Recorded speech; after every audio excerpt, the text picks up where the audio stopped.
এক শিল্পপতিকে, সে 3 রাত্র স্বপ্নে দেখছেন যে অমুক ফলওয়ালাকে উমরা করাও, অমুক ফলওয়ালাকে উমরা করাও। প্রথম দিন, দ্বিতীয় দিন সে বুরুক্ষেপ করে নাই যে হয়তো এটা এমনি দেখতেছি। তো তৃতীয় দিন বড় কঠোর ভাবে দেখছেন, কঠোরতার সাথে স্বপ্ন সামনে আসছে যে তুই করাবি কি করাবি না বল। তো সে ঘুমের থেকে উঠছে, কোন মতে তার নাম্বার জোগাড় করছে, করে তাকে ফোন দিছে, তোমাকে আমি উমরা করাইতে চাই। সে একটা অট্ট হাসি দিয়া বলছে যে আমি তো নামাজই পড়ি না, আমি আবার কি উমরা করব? আমি তো মসজিদই চিনি না, উমরা আবার কি করব আমি? তো সে বলছে আমি অবশ্যই তোকে করাবো। পুরা কাহিনী খুলা বলছে। তো সে বলছে ডেলি কামাই ডেলি খাই, আমি উমরায় চলে গেলে ঘর চলবে কি দিয়া? তো শিল্পপতি বলছে শুধু তোর খরচ দিব না, তোর ঘরের খরচও দিব, চল তুই। তো বাধ্য হয়েছে যাইতে। উমরার থেকে যখন ফিরত আসতেছেন, যেদিন ফিরত আসবেন, গাড়িতে উঠবে, এয়ারপোর্টের দিকে রওনা হবে, তো বলছে মালিক 2 রাকাত নামাজ পড়া নিতে চাই। আবার জীবনে আসা হয় কি না হয় জানি না। তো বলছে পড়া নেই।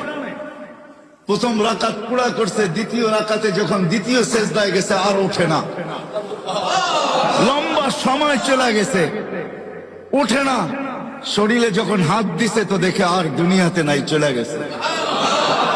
তো শিল্পপতি ভাবতেছে মৌতটা আমার হইল না কেন, ওর হইল কেন? দাফন কাফন করে চলে আসছে, বাড়িতে জিজ্ঞাসা করছে কি কাজ করতো, এর আমল কি ছিল? এত জামাজি পড়তো না, মসজিদই চিনতো না, আবার আমল কিসের? বলছে এরকম মৌত হইলো তো হইলো কি কইরা? কোন সূত্র অবশ্যই থাকবে। বলে সূত্র একটাই আছে, হয়তো হইতে পারে। বলে সেই সূত্র কি? বলে ফল বেচা যখন বিকালে বাজার করা ফিরতো, তো আমাদের প্রতিবেশী এক বিধবা আছে, কিছু এতিম বাচ্চা সাচ্চা নিয়া ঘরের জন্য যা আনতো তাই কিনা নিয়ে আসতো এদের জন্য। বাহিরে রাইখা আওয়াজ দিত, বোন বাজার বাহিরে রাইখা গেছে, ভিতরে নিয়ে যাস। বলে এই আমলটাই তার ছিল। তো শিল্পপতি বলতেছে হ্যাঁ, এই আমলের কারণেই তার এই মৌত। সত্য এটাই। আমার কথা যদিও আমি বুঝাইতে পারতেছি না, সত্য এটাই। যাকে যা দিছেন। তো ওই ধনী ব্যক্তি এখনো বেঁচে আছে।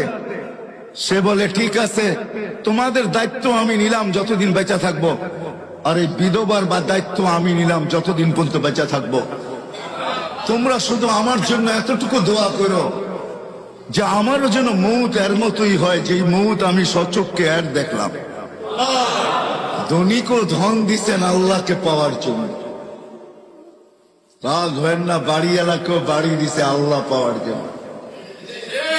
সুন্দরীও কেউ সৌন্দর্য দিছেন আল্লাহ পাওয়ার জন্য, যুবতীকেও যৌবন দিছেন আল্লাহ পাওয়ার জন্য, দারিদ্রকেও দারিদ্রতা দিছেন আল্লাহ পাওয়ার জন্য, রাজাকে রাজত্ব দিছেন আল্লাহ পাওয়ার জন্য। আল্লাহ